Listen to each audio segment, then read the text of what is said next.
I'm Vicky Marion, a concerned citizen, and I'm going to try and read out these questions. I haven't had a chance to really read them in advance, but I've got an eager team sorting them here, so I'll try and sort of synthesise them as efficiently as possible. So the question here, has the material been seen by the city deal? How fixed is the current city deal, and what are the effective levers to stop the short-term, knee-jerk strategic solution? The city deal demonstrated yesterday that they're not listening to alternative ideas to buses and busways. How do we change their agenda and get them to think ambitiously? It is refreshing to hear presentations that take account of the big picture and take the long view. But how do we get the city deal team to take the suggestions seriously? Yes, that's enough to start with. I think perhaps that might be the best. Daniel?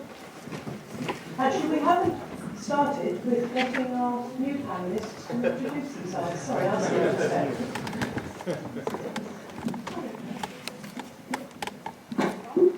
Can you hear me?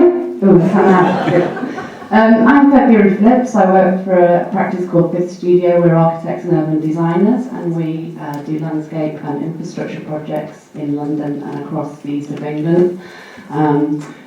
I suppose what I can bring to proceedings tonight is something about design process could improve the quality of the designs that City Panel are bringing forward. And I'm Daniel Zeichner. I'm your Member of Parliament. I'm also a Shadow Transport Minister, so I watched the presentations with great interest. Would you like me to go straight into the question, or is there anyone else that needs to introduce? I'm Julian Huppert. I used to be the Member of Parliament here in Cambridge and spent 8 years before that as County Councillor here, including chairing the Cambridge Traffic Management Committee, so I have thought about many of these and struggled with many of the same issues for a long time. I was also very involved together with Tim Bick in negotiating the city deal. It's worth just putting in context that the idea of us getting £500 million is a huge amount. It was looked on very jealously by other cities. It was the largest city deal by size in the whole country, as everyone else complained about that. The whole hope was that it would be visionary and lead to a proper step change, which is one reason I've been so disappointed with where it's gone. So, back to Daniel. Thanks very much, and good evening, everybody. It's very good to see you. And apologies for missing the very beginning. I was at a Brexit meeting, which is the other issue, which is rather consuming my time at the moment. First of all, I could talk for a long time on this. I'll try and be as brief as possible. Julian's put it in context of the city deal. Of course, the very original city deal was a much more ambitious thing too, still, and that, I think, was what was needed to actually give us the flexibility. For those who are not familiar with this long history, that was the opportunity which Cambridge had been looking for, to actually get the opportunity to borrow properly using something like tax increment financing. And I think the problem ever since, and this is not a party political point, because the Treasury has been consistently difficult in terms of offering any area the ability to actually respond to the challenges they need for many, many years. And there was a point, and it was an exciting point, where it looked as if they'd actually changed their mind, but as so often that they bottled out. So in my view, we ended up, yes, with a good offer in terms of money, but it was a much more traditional form of funding, which was time limited, and I think that has led to some of the problems. Since then, of course, that was 2 governments ago, extraordinarily, it now seems, and we've had devolution along since, and I think that the whole architecture is somewhat muddled now. And I think if we're looking forward, we've got to go back to government and try and get a different version of this, which will give us the opportunity to look again at some of the things that people have been raising. And one key point I would make at the outset, I very much enjoyed Edward's presentation. I think we need a mass transit system, whether it's bus or something else, that can be debated, but you do need a mass transit system. And the big problem, the big obstacle, I'm afraid, is that we have no levers over the bus operators at the moment. I say that with some passion as someone who's working in Parliament at the moment to try and amend the bus services bill to give us the levers. But the truth is, at the moment, Stagecoach can do anything they wish. And there's not a single thing that we can do about that. Now, I think that's outrageous. I've thought that for many years. I'm not going to go into all the details if people want to. I'm very happy, I say I could talk for a long time on it. At the moment, the government is not proposing to offer areas like ours, the powers probably unless something around the mayoral devolution deal actually allows it to come through. But I'm trying to amend legislation to offer it to areas like ours. Because unless we've got those powers, frankly, whatever we come up with, we can't actually get it to happen. So it's a very, very complicated set of issues. The basic problem, as far as I can see, is that councils doing their best, struggling with a series of proposals from government, opportunities from government that just don't match up to the task we need. So local councillors doing the best they can in difficult circumstances. One thing we could do incidentally though is correct the appalling mistake that County Council made on the park and ride services. That should just be corrected immediately and I think would help considerably. But councillors doing their best, but we need a change in attitude from government, and that's what your MPs certainly are working together on trying to achieve. Okay, we have here a summary of several questions. Oh, sorry. Yeah, I just wanted to say that I think it's important that councillors, council officers and the professional teams involved in this remember that they are designing places for people, and that's really important. We're not just joining up dots on maps. We have to remember that these places for people need positive design and they need good design. And tonight we saw a lot of presentations that were about dots on maps. We didn't see what the vision was for us as individuals, as people involved in that process. So it's really important that those people who are running the process, the councillors, the council officers and the professionals work together to deliver something that we can believe in as individuals, that are good places for people to live in, inhabit and be in. And I think that's how we can sort of take this forward in a different way, basically. I'm trying to remember the whole list of questions there, but I think one of the big problems that I see with how it works, I mean, there's no doubt government could be more flexible. We are still the most centralised country in Europe other than Malta. Now, as we leave Europe, that may change, but you know, that is another subject.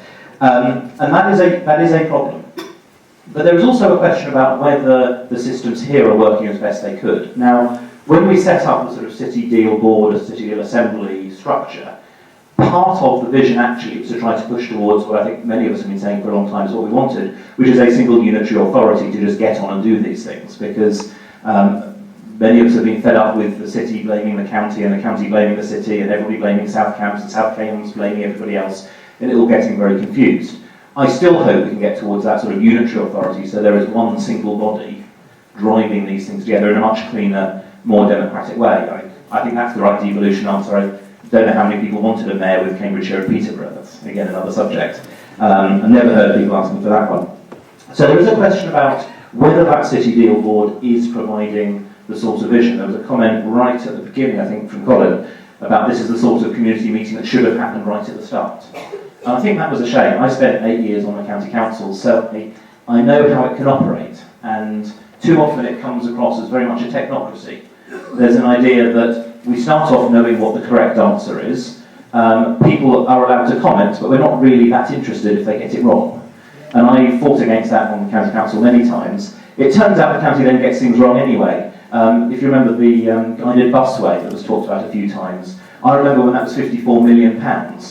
And then the cost went up and up and up and up and eventually hit 150 million or so.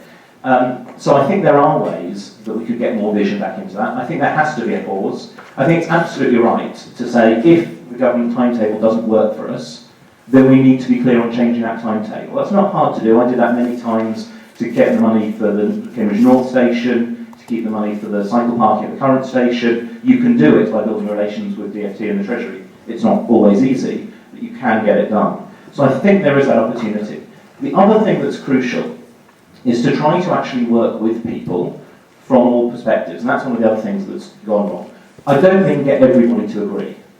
You know, I know from my experience you cannot get everybody in Cambridge to agree on the perfect transport system. It will never happen. You can get groups together. So again, I led an inquiry called Get Britain Cycling, which was about how to transform cycling in the UK, and it's still used by quite a lot of people. And I got that supported by not only the cycling groups and health groups, as you'd expect, but also by pedestrians and the AA, whose president endorsed it. And that's what we need to do, is have something which is actually good for people, that gets people in that transport hierarchy of walking and cycling, buses, rail, and out of private cars, but also recognises that for many people, there isn't an option to walk, to cycle. You know, we have to try to get people there, but also allow for those where that just isn't realistic. Thank you. Here's a summary of several questions which follows on from what Julian's been saying. How will buses and light rail work together in solving congestion, and how will SCT and CAN Connect work together? Maybe that's one for you, Colin. I think it would hit the nail on the head when he said that it's all about the interchange. So efficient connections at interchanges between the bus system and the light rail system would be necessary. And I should make it clear that I don't see light rail as the answer to all the problems. This has to be a multimodal solution. We need to have good connections between the different modes of transport, and I also try to emphasise the importance of cycling and walking within the city. But for longer journeys, the practical reality is that people need some kind of mechanised transport to get there in reasonable times. So it's a combination of many different solutions, putting it together. I think light rail is one component of that, but it's not the answer to everything. I think really the only thing to add to that is just that the lead time for building the full rail network that Colin was outlining will be at least a decade. We can actually run bus services, better bus services, as on those sorts of routes in the meantime, and that's what we need to be doing. I mean, there's a congestion problem in the city now, and that requires the modal shift I was talking about, and some of that modal shift will be to buses. So we clearly have to make buses more convenient, more accessible for more people in the short term. But as there comes a point where a bus service becomes too popular to run as a bus, and actually the guided busway is beginning to show signs of that, where the frequency of buses that you need to run to carry the number of commuters at peak times is becoming a challenge. And that's the point at which you need a mass transit solution, and that's what rail provides, and only rail at the moment. I mean, there is an argument that maybe with driverless buses, then they can sort of platoon and they can drive in convoy. But until we get there, rail is the answer. Thank you. Here are two questions about funding, which may be for Julian.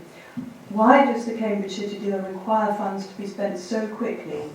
What are the implications of going slower and pressing that pause button? And can you explain how the rail will be funded if the revenues are only 17 million a year? Well, I'm not sure I can answer about the rail, I'll let somebody else pick that one up. And just one thing I'd also say in general is that I think there are some brilliant ideas in here, many of which look very, very simple and easy to do. But I think in the same way that some of us have been criticising some of the City Deal proposals because there's a lot of work still needed, there needs to be that modelling still done. And actually, I would endorse very much everything on page 6 of this handout, which is a series of steps that really should be done so you do that proper evaluation. So some of these ideas may not quite end up working, some of them will, we don't know. Why was it set up in the way that it was? So ideally we would have had a thing where Cambridge just got complete freedom to do anything it wanted. The Treasury, as Daniel said, for decades has been reluctant to allow anybody to do anything. When I said we're highly centralised, to give you an idea, until a few years ago, if you want to put up a sign which was no entry, but said underneath it, accept cyclists, you had to get the Secretary of State for Transport themselves to sign it off. Yeah. That's how centralised things are. So being given 5 years freedom was a big step. We did want to go further and have complete and utter freedom, but that was a step too far. So the idea was to demonstrate that we could use this money, which is freer than we've ever had before for anything, properly, and then that unlocks the next tranches. But I don't think there's any particular attachment to it. I don't see any reason why it couldn't just be delayed, because frankly, spending £100 million quickly and badly cannot be the right answer.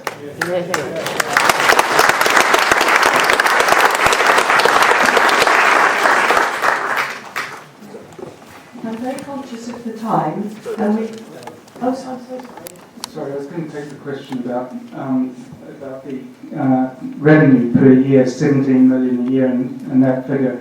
So first of all, that was a minimum, and we could anticipate that it would be very much more than that. But I think we need to separate out the capital cost of the investment for the construction versus the operational costs of the day-to-day running of this system. So the revenue was really referring to the operational side of things and whether it would be a viable operation. But the capital cost would have to be met in a different way, and I'm no expert in this area, but we've been advised by people who are, who say that it is affordable if you look at the costs over a 30-year period, and when you do it on that basis, then it is affordable.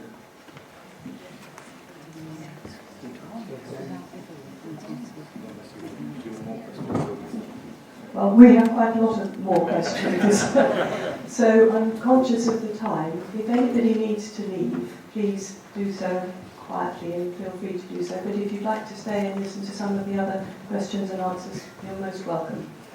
And we have several here which are asking, is it possible for Cambridge to have a regulated bus service? And what about some sort of passenger transport executive? And an example is SYPTE.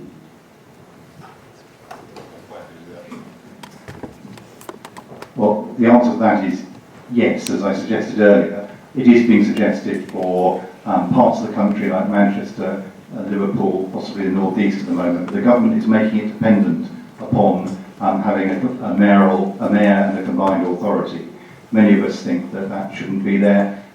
In the House of Lords on Tuesday, Labour secured a defeat for the government on that, and we'll try and maintain that in the House of Commons, but how likely that is to succeed, I can't guarantee on that. So there is a possibility of having a regulated system, and frankly, without it, I think most of this is probably hypothetical. Going back to the integrated transport point earlier, that is the problem we have at the moment, that with a marketised, privatised system, it's impossible to join things up. So we've got to have some control back. So I'm hopeful at some point in the future. I mean, it's extraordinary that it's a Conservative government bringing this forward. This is part of George Osborne's attempt to bribe people into having mayors.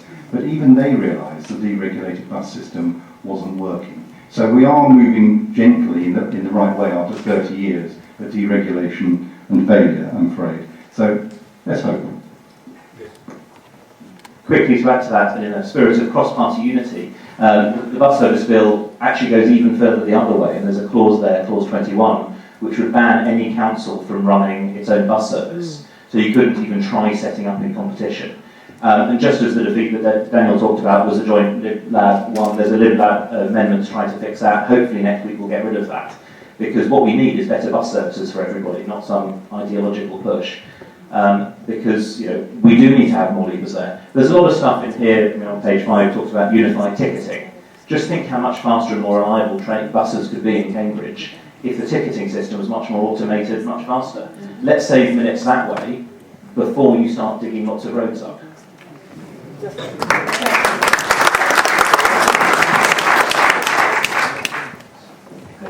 And we have a couple of questions here which I think probably are February.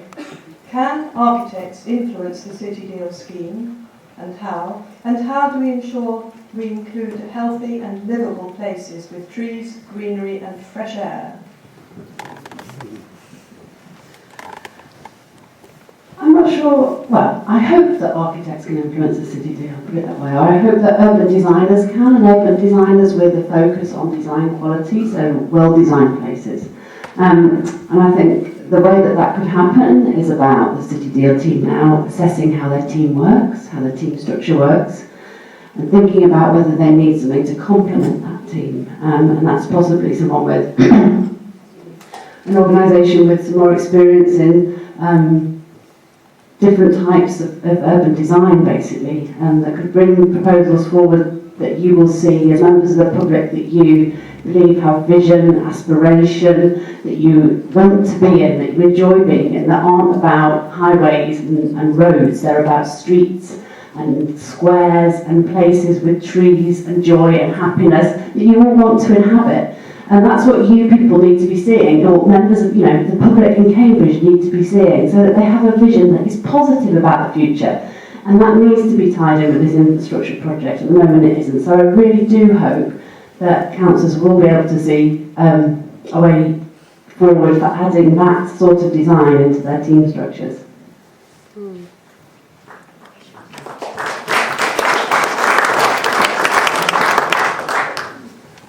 Yeah, anybody else want to add to that? Lots of questions. Okay, yes.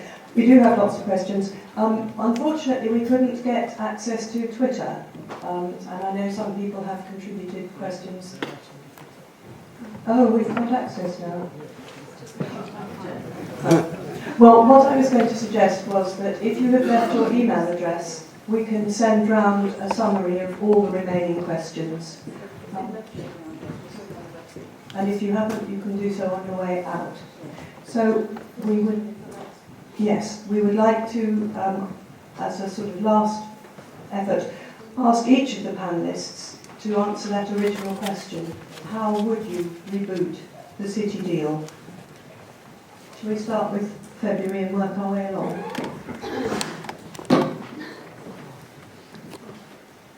It's a difficult one, but I think I'd look at the processes that we use as part of working on projects that are about change to the built environment. And the first step of that is to do an options appraisal. And to do an options appraisal that you can keep in your mind as you go along and that informs your strategic vision. So at the moment, the city deal doesn't have a real options appraisal. It doesn't have something where we say, we looked at all the options that are available to us, and we think these three are the best, and these are the ones we're going to develop. And as we develop them, when you ask a question, we can go back to the options appraisal and say, do you remember, we selected this one because it was the best option out of all the other ones. We did the options appraisal.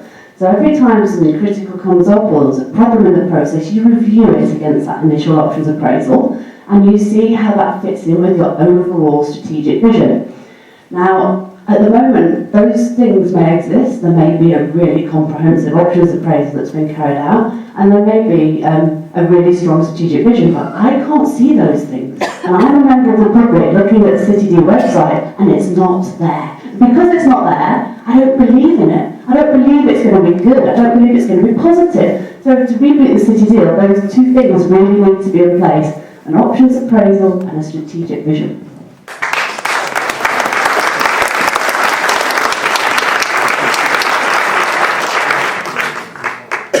I would do what you always should do when you consult, which is listen.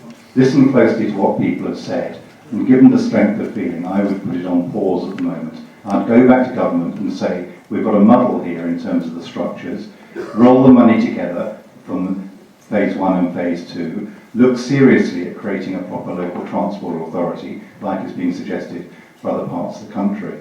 So that's what I'd say to government. But I'd also say there's a couple of things we could do ourselves. One of them I reiterate: turn back that stupid decision on the park and ride sites which the county council imposed.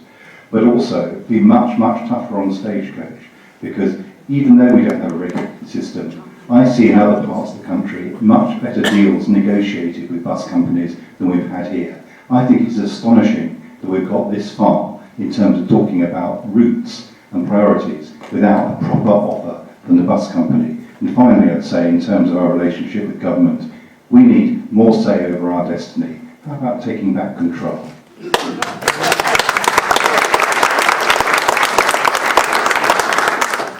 A couple of things. I think it's really important to have that vision, to have those sort of scenarios of the future. What do we think is going to be like? What do we want it to be like? What are we going to have? How are we going to travel? What kind of city do we want to live in? And to be able to visualise that and convey it to people, but also to have it based on data so that it's realistic. You know, we know we're going to have this amount of development here. We think this amount of people could walk, cycle, use the tram, whatever it is. So a data-based vision that can communicate to people. And I think to keep sight of all the objectives, and often transport appraisal has been really bad at measuring what people really value. Often transport appraisals, where you get the big numbers is from large amounts of small time savings. And we know that's not the big thing that matters to people, that people care about. And we know that things like health, the impact of transport on health is massive, and the potential for transport to damage health, but also to really improve health. And I think we should keep those kind of objectives in mind and be able to convey that, to measure that, and to show that those kind of things that people care about can be delivered through a visionary scheme.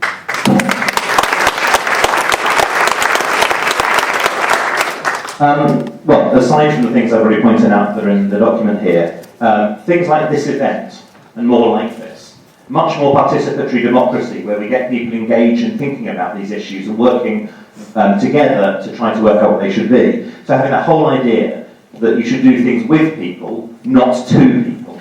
I think that is the key thing, to get everybody engaged with the realities of the difficulties of it. I think the City Deal Board, who are the people in charge of this at the moment, need to have courage, not the courage that they might have to just plough ahead regardless and demonstrate that they can do it, but the courage to say, look, some bits of this just aren't ready, and we have to take that time. They have to step back from that on all the bits that aren't ready. Some bits we can do now, some bits will need that. And most importantly, to remember what the point of all of this is. That has to be what you always keep coming back to. It has to be a step change, a visionary thing that will produce a huge change in walking and cycling levels, in use of buses and public transport, that makes sure we have access for everybody. Particularly, we haven't really talked about people with disabilities very much. You did, but not much else. We have to think about the environment, both in terms of air pollution, we have some awfully polluted areas, but also carbon emissions. What are we doing more globally for the environment? The health things that we talked about. Getting all of that changed massively, that's what this is about.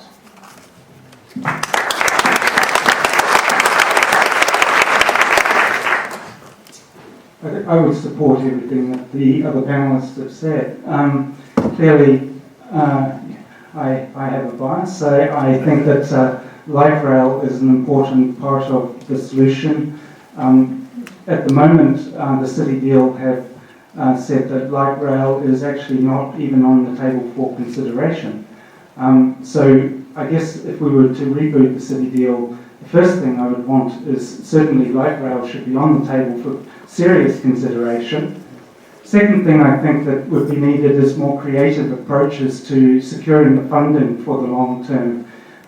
The model that we have is very much based on government funding. However, there's a massive amount of funding in the private sector which hasn't even been considered yet. Just to give an example, AstraZeneca, their annual profit in 2014 was £8 billion. That's the annual profit of one company in Cambridge. Don't tell me that there's not sufficient funding available in a city like Cambridge. I think that we just need to be more creative in the way that we tap into those forms of funding. After all, the private sector and all of us, we're all beneficiaries, so it should be a public and a private partnership. So that would be one thing I would want to see in a reboot of the City Deal.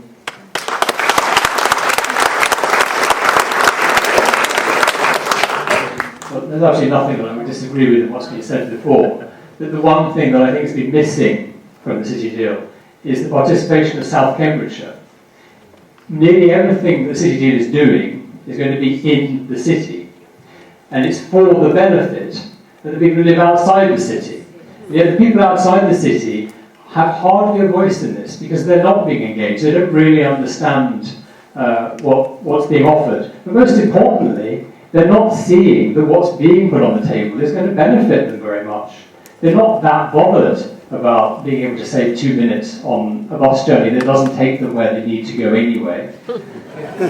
So I actually think what it really needs is that participatory involvement of the whole of the Greater Cambridge region. We need a debate and a dialogue between people who stand to benefit from some of the interventions that we will make, and some of the people who will have to pay a price for it. And actually people in the city will have to pay a price for it. We will have to have some of what, we will have to change our lifestyles probably more significantly than people in South Cambridgeshire. But we need to understand why, and we need to understand what the long-term benefit of doing that is. So I would say that is actually key, is we need a much wider debate and involvement of, and getting the expertise and the local knowledge from the whole region together to debate it properly.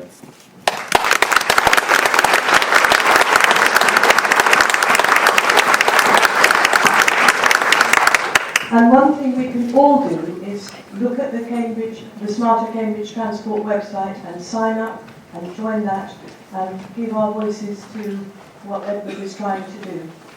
So thank you all very much, especially our panellists, but all of you for coming tonight. And also thank you to you for organising.